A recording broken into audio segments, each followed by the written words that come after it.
ಉನ್ನತ ಲೋಕದಿಂದ ದಿವ್ಯಾತ್ಮ ದಾರಿಯನ್ನು ಸುರಿಸುವಂಥ ನಮ್ಮ ಕರ್ತನಾದ ಯೇಸು ಕ್ರಿಸ್ತನ ಅಪರಿಮಿತವಾದ ಕೃಪೆಯು ಸಮಾಧಾನವು ತಮಗೂ ತಮ್ಮ ಕುಟುಂಬಕ್ಕೂ ಉಂಟಾಗಲಿ.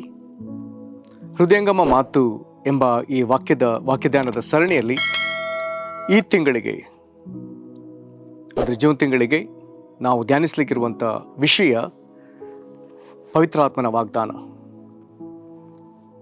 ದೇವರು ನಮಗೆ ಪವಿತ್ರಾತ್ಮನನ್ನು ಕೊಡ್ತಾನೆಂಬುದಾಗಿ ಅಥವಾ ಪವಿತ್ರಾತ್ಮನನ್ನು ಕೊಡುವುದರ ಕುರಿತಾಗಿ ಸಾಕಷ್ಟು ವಚನಗಳಲ್ಲಿ ಮಾತನಾಡಿದ್ದಾನೆ. ನಾವು ತಿಂಗಳಿಗೆ ಒಂದು ವಿಷಯವನ್ನು ನಿಮ್ಮ ಮುಂದೆ ಪ್ರಸ್ತಾಪಿಸ್ತಿರುವುದರಿಂದ ನಾವು ಪ್ರಸ್ತಾಪಿಸುವ ವಿಷಯವನ್ನು ಒಂದು ಕ್ರಮಬದ್ಧವಾಗಿ ನಿಮಗೆ ಕೊಡದೆ ಹೋದರೂ ಆ ವಿಷಯವನ್ನಾಧರಿಸಿ ನಮಗೆ ಸಿಕ್ಕುವಂಥ ವಚನಗಳನ್ನು ನಾವು ತಿಂಗಳಿಗೆ 30-31ರಷ್ಟು ತಮ್ಮ ಮುಂದೆ ನಾವು ಕೊಡ್ತಿದ್ದೇವೆ. ವಾಕ್ಯದಾನ ಮಾಡುವ ನಿಮಗೆ, ವಾಕ್ಯ ಸಾರುವ ನಿಮಗೆ ಈ ವಾಕ್ಯಗಳಿಂದ ಪ್ರಯೋಜನವಾಗಲೆಂಬುದೇ ನಮ್ಮ ದೊಡ್ಡ ಇಷ್ಟ ಮತ್ತು ಆಸಕ್ತಿ. ಮೊದಲನೇ ತಿಂಗಳಿನಲ್ಲಿ ನಾವು ಕನಿಕರದ ಕುರಿತಾಗಿಯೂ, ಎರಡನೇ ತಿಂಗಳಿನಲ್ಲಿ ಒದಗಿಸುವ ದೇವರ ಕುರಿತಾಗಿಯೂ, ಮೂರನೇ ತಿಂಗಳಿನಲ್ಲಿ ಯೇಸುಕ್ರಿಸ್ತನ ಶಿಲುಬೆ ಶ್ರಮೆಯ ಕುರಿತಾಗಿಯೂ, ಹಳ ಒಡಂಬಡಿಕೆ ಹೊಸ ಒಡಂಬಡಿಕೆಯ ಹೋಲಿಕೆಯೊಂದಿಗೆ, ಮತ್ತು ನಾಲ್ಕನೇ ತಿಂಗಳಿನಲ್ಲಿ ನಾವು ಯೇಸುಕ್ರಿಸ್ತನ ಶಿಲುಬೆ ಶ್ರಮೆಯ ಲಾಭದ ಕುರಿತಾಗಿಯೂ, ಐದನೇ ತಿಂಗಳಿನಲ್ಲಿ ಯೇಸುಕ್ರಿಸ್ತನ ರಕ್ತದ ಕುರಿತಾಗಿಯೂ, ಮತ್ತು ಈ ತಿಂಗಳಿನಲ್ಲಿ ನಾವು ಪರಿಶುದ್ಧಾತ್ಮನ ವಾಗ್ದಾನದ ಕುರಿತಾಗಿಯೂ ಧ್ಯಾನಿಸುತ್ತಿದ್ದೇವೆ. ಕರ್ತನಲ್ಲಿ ಪ್ರೀತಿಯುಳ್ಳ ದೇವಜನರೇ, ಈ ವಾಕ್ಯಗಳು ನಿಮ್ಮನ್ನು ಬಲಪಡಿಸಲಿ, ನಿಮ್ಮನ್ನು ದಿನದಿಂದ ದಿನಕ್ಕೆ ಪರಿಶುದ್ಧರನ್ನಾಗಿ ಅದು ಮಾಡಿ ನಿಮ್ಮನ್ನು ದೇವರ ಸನ್ನಿಧಿಗೆ ನಡೆಸಲಿ, ಮತ್ತು ಕ್ರಿಸ್ತನಿಗಾಗಿ ನೀವು ಓಡುವ ಓಟದಲ್ಲಿ ನಿಮಗೆ ಬಲ ಉಂಟಾಗಲಿ. ಕರ್ತನ ಬರೋಣಕ್ಕಾಗಿ ನೀವು ನಿಮ್ಮ ಪರಿವಾರ ಸಹಿತವಾಗಿ ಸಿದ್ಧರಾಗಲಿ.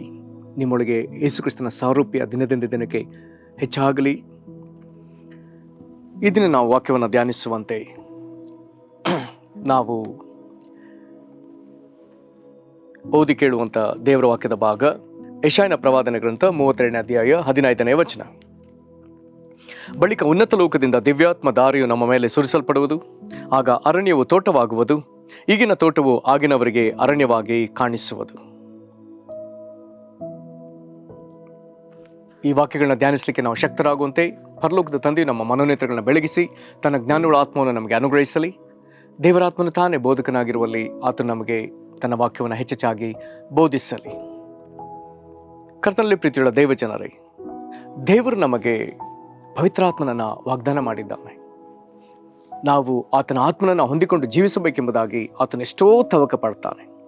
ಪವಿತ್ರಾತ್ಮನ ಕುರಿತಾಗಿ ದೇವರು ಕೊಟ್ಟ ವಾಗ್ದಾನಗಳನ್ನು ಮತ್ತು ವಚನಗಳನ್ನು ನಾವು ಓದುವಾಗೆಲ್ಲ, ಅದನ್ನು ಗಮನಿಸುವಾಗೆಲ್ಲ ನಮಗೆ ಅರ್ಥವಾಗುವಂಥ ಒಂದು ವಿಷಯ, ಇಲ್ಲಿ ದೇವರ ಆತುರವನ್ನು ನಾವು ಗಮನಿಸಬಹುದು. ವಿಶೇಷವಾಗಿ ಯೋವೇಲನ ಗ್ರಂಥದಲ್ಲಿ ದೇವರು ನೀಡಿದ ವಾಗ್ದಾನವನ್ನು ಅಪೊಸ್ತಲನಾದ ಪೇತ್ರನು ಅಪೊಸ್ತಲ ಕೃತ್ಯ 2ನೇ ಅಧ್ಯಾಯದ 17-18 ಅದನ್ನು ಆತನು ಮರು ಉಲ್ಲೇಖಿಸುವಾಗ ಪಂಚಾಶತಮ ದಿನದಂದು ನಡೆದದೇನೆಂಬುದನ್ನು ಖಚಿತಪಡಿಸುವುದಕ್ಕಾಗಿ ಆತನು ಯೋವೇಲನ ಗ್ರಂಥದ ಪ್ರವಾದನೆಯನ್ನು ಆತನು ಪ್ರಸ್ತಾಪಿಸಿ, ದೇವರು ಕಡೆ ದಿವಸದಲ್ಲಿ ಎಲ್ಲ ಮನುಷ್ಯರ ಮೇಲೆ ತನ್ನ ಆತ್ಮನ್ನು ಸುರಿಸುತ್ತಾನೆ, ನಿಮ್ಮಲ್ಲಿರುವ ಗಂಡಸರು ಪ್ರವಾದಿಸ್ತಾರೆ. 18ನೇ ವಚನಕ್ಕೆ ಬರುವಾಗ, ನಿಮ್ಮಲ್ಲಿ ದೇವರು ಪವಿತ್ರಾತ್ಮನ ಸುರಿಸುವಾಗ ನಿಮ್ಮಲ್ಲಿರುವಂಥ ದಾಸರು ಪ್ರವಾದಿಸ್ತಾರೆ. ಇವೆಲ್ಲವೂ ದೇವರು ನಮ್ಮ ವಿಷಯದಲ್ಲಿ ಇಟ್ಟುಕೊಂಡಂಥ ಆತುರವನ್ನು ತೋರಿಸ್ತದೆ. ನಾವು ಬೇಗ ಪವಿತ್ರಾತ್ಮನನ್ನು ಪಡೆದುಕೊಂಡು ದೇವರನ್ನು ಪ್ರತಿನಿಧಿಸಿ ಈ ಲೋಕದಲ್ಲಿ ಮಾತನಾಡುವವರು ಆಗಬೇಕೆಂಬುದೇ ದೇವರ ದೊಡ್ಡ ಇಷ್ಟ. ಒಂದು ಕಡೆ ನಾವು ದೇವರ ಪವಿತ್ರಾತ್ಮನನ್ನು ಬೇಗ ಪಡ್ಕೊಳ್ಬೇಕು. ಯಾಕೆ ಹೀಗೆ ದೇವರ ಆತುರಗೊಂಡ ಎನ್ನುವಂಥ ಪ್ರಶ್ನೆನ ಒಂದು ವೇಳೆ ಕೇಳಿದರೆ, ಒಂದು ವೇಳೆ ಅದಕ್ಕೆ ಒಂದು ಒಳ್ಳೆಯ ಉತ್ತರ ಆದಿಕಾಂಡ 6ನೇ ಅಧ್ಯಾಯದ 3ನೇ ವಚನ. ಆದಿಕಾಂಡ 6ನೇ ಅಧ್ಯಾಯದ 3ನೇ ವಚನದಲ್ಲಿ ಕನ್ನಡದ ಈ ಭಾಷಾಂತರ ಬಹಳ ಸೊಗಸಾಗಿ ಅದರ ವಿವರಣೆಯನ್ನು ನಮಗೆ ಭಾವವನ್ನು ವ್ಯಕ್ತಪಡಿಸ್ತದೆ. ಆದಿಕಾಂಡ 6:3 ಹೀಗೆ ಬರ್ತದೆ, ಇದು ದೇವರು ತನಗೆ ತಾನು ಮಾತನಾಡಿಕೊಂಡ ಮಾತು. ಅಲ್ಲಿ ಹೀಗೆ ಬರ್ತದೆ, ಆಗ ಯೆಹೋವನು, ನನ್ನ ಆತ್ಮವು ಮನುಷ್ಯರಲ್ಲಿ ಶಾಶ್ವತವಾಗಿರುವುದಿಲ್ಲ, ಅವರು ಭ್ರಷ್ಟರಾದದ್ರಿಂದ ಮರ್ತ್ಯರೇ, ಅವರ ಆಯುಷ್ಯವು 120 ವರ್ಷವಾಗಿರಲಿ ಅಂದರು. ಇದು ದೇವರು ತನ್ನೊಳಗೆ ತಾನೇ ಮಾತನಾಡಿಕೊಂಡ ಮಾತು. ನನ್ನ ಆತ್ಮವು ಮನುಷ್ಯರಲ್ಲಿ ಶಾಶ್ವತವಾಗಿ ಇರುವುದಿಲ್ಲ. ಅಥವಾ ಅದರ ಅರ್ಥವನ್ನು ಇಲ್ಲಿ ಫುಟ್ನೋಟ್ನಲ್ಲಿ ಹೀಗೂ ಕೊಡ್ತಾನೆ, ನನ್ನ ಆತ್ಮವು ಮನುಷ್ಯರೊಡನೆ ಯಾವಾಗಲೂ ವಾದಿಸುವುದಿಲ್ಲ, ಅಥವಾ ದೇವರ ಆತ್ಮವು ನಮ್ಮ ಜೊತೆ ಶಾಶ್ವತವಾಗಿರುವುದಿಲ್ಲ. ದೇವರು ಮನುಷ್ಯನನ್ನು ನಿರ್ಮಿಸಿ ಅವನೊಳಗೆ ಜೀವಶ್ವಾಸವನ್ನು ಊದಿ ಮನುಷ್ಯನಿಗೆ ಮಾತ್ರ ತನ್ನ ಶ್ವಾಸವನ್ನು ಆತ್ಮವನ್ನು ಕೊಟ್ಟ ದೇವರು ಈಗ 6ನೇ ಅಧ್ಯಾಯದಲ್ಲಿ ಮನುಷ್ಯನ ಆಲೋಚನೆಗಳಲ್ಲೂ ಅದು ಭ್ರಷ್ಟವಾದದ್ದು, ದುಷ್ಟತನದಿಂದ ಕೂಡಿದೆ ಎಂಬುದನ್ನು ನೋಡುವಾಗ ನೊಂದುಕೊಂಡು ಪಶ್ಚಾತ್ತಾಪ ಪಡ್ತಾ ಇನ್ನೂ ನನ್ನ ಆತ್ಮ ಮನುಷ್ಯರ ಸಂಗಡ ಶಾಶ್ವತವಾಗಿರುವುದಿಲ್ಲ ಎಂಬುದನ್ನು ತಾನೇ ನಿರ್ಧರಿಸಿ ಬಿಡ್ತಾನೆ. ಅಲ್ಲಿಗೆ ದೇವರ ಆತ್ಮನ ಒಡನಾಟ ಮನುಷ್ಯನಿಗೆ ತಪ್ಪಿ ಹೋದ ಭಾಗವದು.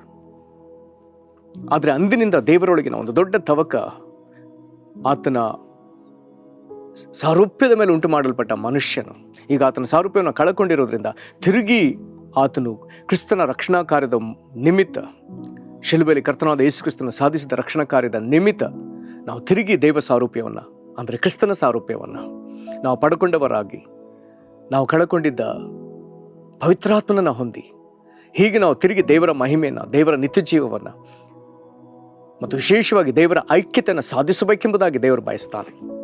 ಇದನ್ನು ನಾವು ಓದಿದ ವಾಕ್ಯದ ಭಾಗದಲ್ಲಿ ಹೀಗೆ ಓದಿದ್ದೇವೆ. ಬಳಿಕ, ಇಲ್ಲಿ ಬಳಿಕ ಎನ್ನುವಂಥ ಮಾತಿನಲ್ಲಿ ದೇವರು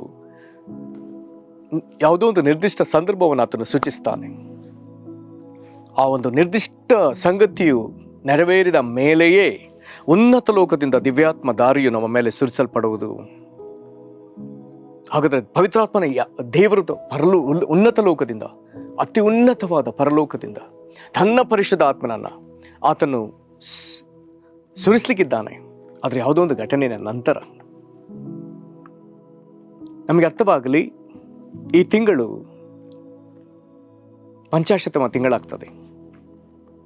ಅಂದರೆ ಯೇಸು ಕ್ರಿಸ್ತನ ಶಿಲುಬೆಯಲ್ಲಿ ಸತ್ತ ದಿವಸ ಇಸ್ರೇಲರಿಗೆ ಅದು ಪಸ್ಕದ ಹಬ್ಬದ ದಿವಸವಾಗ್ತದೆ. ಆತನು ಪುನರುತ್ಥಾನ ಹೊಂದಿದ ದಿವಸ ಇಸ್ರೇಲರಿಗೆ ಪ್ರಥಮ ಫಲಗಳ ಹಬ್ಬವಾಗ್ತದೆ. ಅಂದಿನಿಂದ ಸರಿ 50ನೇ ದಿವಸಕ್ಕೆ ಇಸ್ರೇಲರಿಗೆ ಪಂಚಾಶತಮ ಹಬ್ಬವಾಗ್ತದೆ. ಯೇಸು ಪುನರುತ್ಥಾನ ಹೊಂದಿ 50ನೇ ದಿವಸಕ್ಕೆ ಪಂಚಾಶತಮ ದಿನವಾಗುವ 10 ದಿನಕ್ಕೆ ಮೊದಲು ಆ 40ನೇ ದಿವಸದಲ್ಲಿ ಯೇಸು ಪರಲೋಕಕ್ಕೆ ಹೇರಿ ಹೋಗಿ ತಂದೆಯ ಬಲಪಾರ್ಶ್ವದಲ್ಲಿ ಆತನು ಮಹಿಮಾ ಪದವಿಯಲ್ಲಿ ತಂದೆಯ ಬಲಪಾರ್ಶ್ವದಲ್ಲಿ ಆತನು ಕುಳಿತುಕೊಂಡವನಾಗಿ ಆತನಲ್ಲಿ ಮಹಾಯಾಜಕನಾಗಿ ಒಂದು ವೇಳೆ ಆತನು ಮಾಡಿದ್ದಿರಬಹುದಾದ ಮೊಟ್ಟ ಮೊದಲನೆಯ ಪ್ರಾರ್ಥನೆ, ಆತನು ತಂದೆ ದೇವರ ಬಳಿಗೆ ತಂದೆಯವರಿಗೆ ದಯಮಾಡಿ ಬೇಗ ಪವಿತ್ರಾತ್ಮನ ಕಳಿಸೆಂಬುದಾಗಿ ಆತನು ಕೇಳಿರಲಿಕ್ಕೆ ಸಾಧ್ಯ ಎಂಬುದನ್ನು ನಾನು ಬಲವಾಗಿ ನಂಬುತ್ತೇನೆ. ಇದು ಯೇಸು ಕ್ರಿಸ್ತನು ತಂದೆಯಾದ ದೇವರ ಬಳಿ ಆತನ ಮಹಿಮಾ ಪದವಿಗೆ ಸೇರಿದಾಗ ಆತನು ನಮಗಾಗಿ ಮಾಡಿದಂಥ ಮೊಟ್ಟ ಮೊದಲ ವಿಜ್ಞಾಪನೆಯಿಂದೇ ಕೆಲವು ವಚನಗಳ ಆಧಾರದ ಮೇಲೆ ನಾನು ದೃಢವಾಗಿ ನಂಬ್ತೇನೆ. ಹಾಗಾದ್ರೆ ಆ 40ನೇ ದಿವಸಕ್ಕೆ ಏರಿ ಹೋಗಿ ಅವರ ಯೆರೂಸಲೇಮಿನಲ್ಲಿ ಶಿಷ್ಯರು ಮೇಲಂತಸ್ತಿನ ಕೊಠಡಿಯಲ್ಲಿ 120 ಮಂದಿ ಪ್ರಾರ್ಥಿಸ್ತಾ ಕಾಯ್ತಿರುವಾಗ ಆತನು ಅಲ್ಲಿನಿಂದ ಆ ಉನ್ನತ ಲೋಕದಿಂದ ಪವಿತ್ರಾತ್ಮನನ್ನು ಸುರಿಸ್ತಾನೆ. ಅದು ಪಂಚಾಶತಮ ದಿವಸ.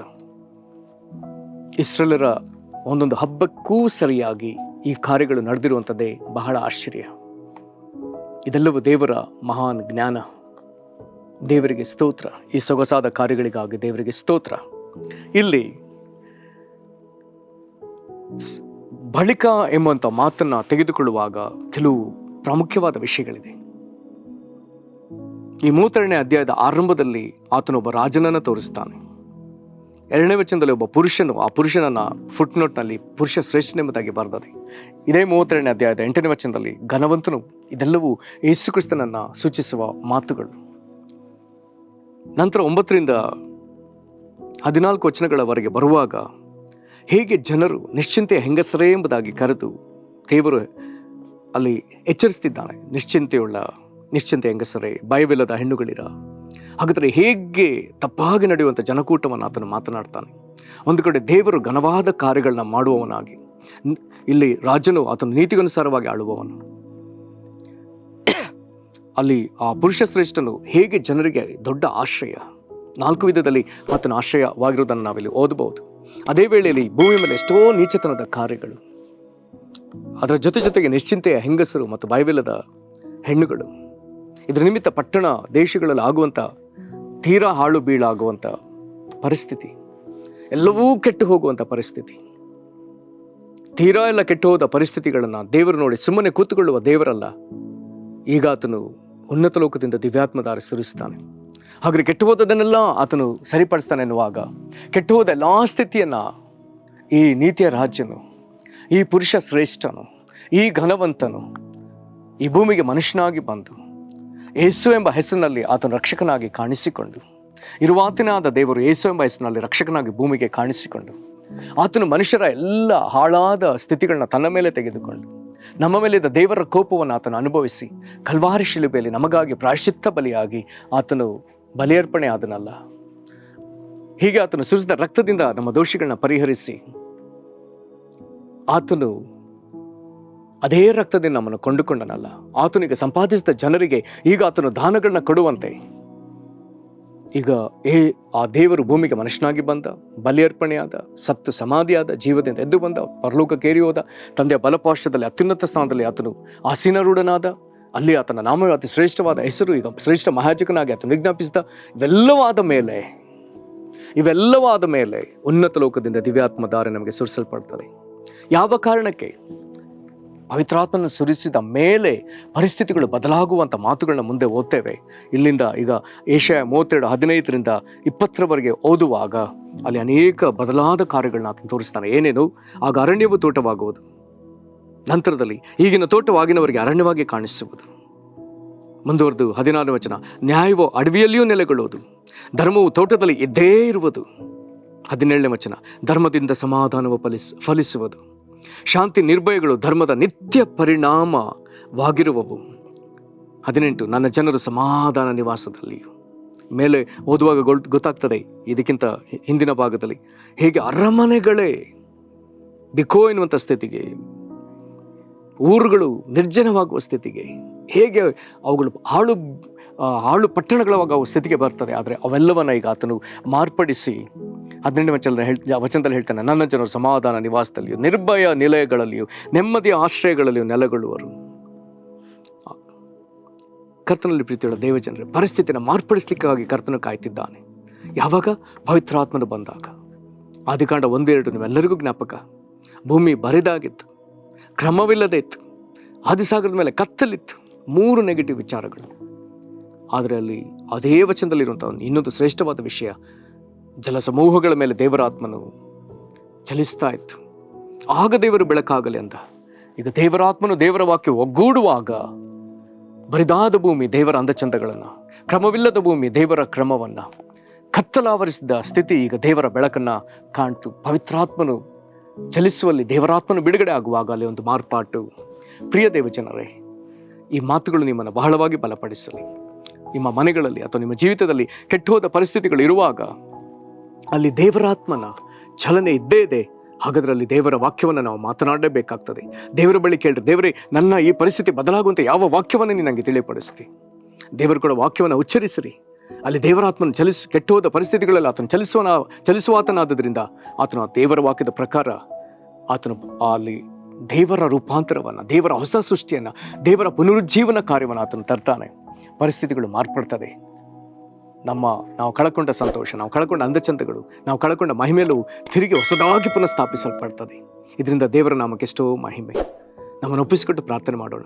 ದೇವರೇ, ಕೆಟ್ಟು ಹೋದ ಪರಿಸ್ಥಿತಿಗಳನ್ನ ನೋಡಿ ಅದು ಹಾಗೆ ಕೆಟ್ಟು ಇರಲೆಂಬುದಾಗಿ ಇಷ್ಟಪಡದ ದೇವರೇ ಅದನ್ನು ಮಾರ್ಪಡಿಸುವುದಕ್ಕಾಗಿ, ಅಲ್ಲಿ ನಿನ್ನ ನೂತನ ಸೃಷ್ಟಿ ತರುವುದಕ್ಕಾಗಿ, ಅಲ್ಲಿ ನಿನ್ನ ಮಹಿಮೆಯ ಹೊದಿಕೆಯನ್ನು ತರುವುದಕ್ಕಾಗಿ, ದೇವರೇ ಅಲ್ಲಿ ನಿನ್ನ ನಿನ್ನ ಪುನರುಜ್ಜೀವನದ ಕಾರ್ಯಗಳನ್ನ ಮಾಡುವುದಕ್ಕಾಗಿ ನಿನ್ನ ಪವಿತ್ರಾತ್ಮನನ್ನು ಕಳಿಸಿಕೊಡುವ ದೇವರೇ, ಉನ್ನತ ಲೋಕದಿಂದ ಕೊಡುವ ದೇವರೇ, ಬಳಿಕ ಎಂಬುದಾಗಿ ಹೇಳಿರುವುದರಿಂದ ಕರ್ತನಾದ ಯೇಸುವೇ, ನಿನ್ನ ರಕ್ಷಣಾ ಕಾರ್ಯವು, ನಿನ್ನ ಶಿಲುಬೆಯ ಬಲಿಯರ್ಪಣೆ, ನಿನ್ನ ಮರಣ ಪುನರುತ್ಥಾನಗಳು, ನಿನ್ನ ದಿವ್ಯಾರೋಹಣವು, ನಿನ್ನ ವಿಜ್ಞಾಪನೆ ಎಲ್ಲವೂ ಇರುವುದರಿಂದ ಈಗ ಬಳಿಕ ಎನ್ನುವಂಥ ಈ ಕಾಲದಲ್ಲಿ ನಾವಿರುವುದರಿಂದ ಕರ್ತನೆ, ಈಗ ಹೋಗಿ ನಿನ್ನ ಆತ್ಮನನ್ನು ನಮಗೆ ಸುರಿಸು. ದೇವರೇ, ಈ ದಿನದ ವಾಕ್ಯವನ್ನು ಕೇಳಿ ಕರ್ತನೆ ಆದರಣೆಯನ್ನು ಹೊಂದಿ ಯಾರ್ಯಾರು ನಮಗೂ ನಮ್ಮ ಜೀವಿತದಲ್ಲಿ ಬದಲಾವಣೆ ಬೇಕೆಂಬುದಾಗಿ ಬಯಸ್ತಿರುವಂಥ ಪ್ರಿಯರನ್ನು ನೋಡು ಸ್ವಾಮಿ. ತಕ್ಕ ವಾಕ್ಯಗಳನ್ನ ಅವರಿಗೆ ಅನುಗ್ರಹಿಸು. ದೇವರಾತ್ಮನ ಚಲನೆ, ದೇವರ ವಾಕ್ಯದ ಚಲನೆ ಒಗ್ಗೂಡಿ ಇವರ ಜೀವಿತದಲ್ಲಿ ಒಂದು ಶ್ರೇಷ್ಠ ಬದಲಾವಣೆ ಬರಲಿ. ಇದರಿಂದ ನಿನ್ನ ನಾಮಕ್ಕೆ ಎಷ್ಟೋ ಮಹಿಮೆ ಆಗಲಿ. ಆಶೀರ್ವದಿಸು ನಿನ್ನ ಜನರು ಕರ್ತನೆ, ನೀನು ವಾಗ್ದಾನ ಮಾಡಿದ ಪ್ರಕಾರ ಸಮಾಧಾನ ನಿವಾಸದಲ್ಲಿ, ನಿರ್ಭಯ ನಿಲಯಗಳಲ್ಲೂ, ನೆಮ್ಮದಿ ಆಶ್ರಯಗಳಲ್ಲಿ ನೆಲೆಗೊಳ್ಳಲಿ. ಯೇಸು ಕ್ರಿಸ್ತನ ಹೆಸರಿನಲ್ಲಿ ಆಶೀರ್ವದಿಸಲಿ. ನಿನ್ನ ಧರ್ಮವು ನೆಲೆಸಲಿ, ನಿನ್ನ ಸಮಾಧಾನ ಫಲಿಸಲಿ. ಆಶೀರ್ವದಿಸು. ಹಾಗೆ ಮಾಡೋದಕ್ಕಾಗಿ ಸ್ತೋತ್ರ. ಯೇಸು ಕ್ರಿಸ್ತನ ಹೆಸರಿನಲ್ಲಿ ಬೇಡಿದ್ದೇವೆ ನಮ್ಮ ತಂದೆಯೇ, ಆಮೇನ್. ಕರ್ತನು ನಿಮ್ಮನ್ನು ಆಶೀರ್ವದಿಸಲಿ. ವಂದನೆಗಳು.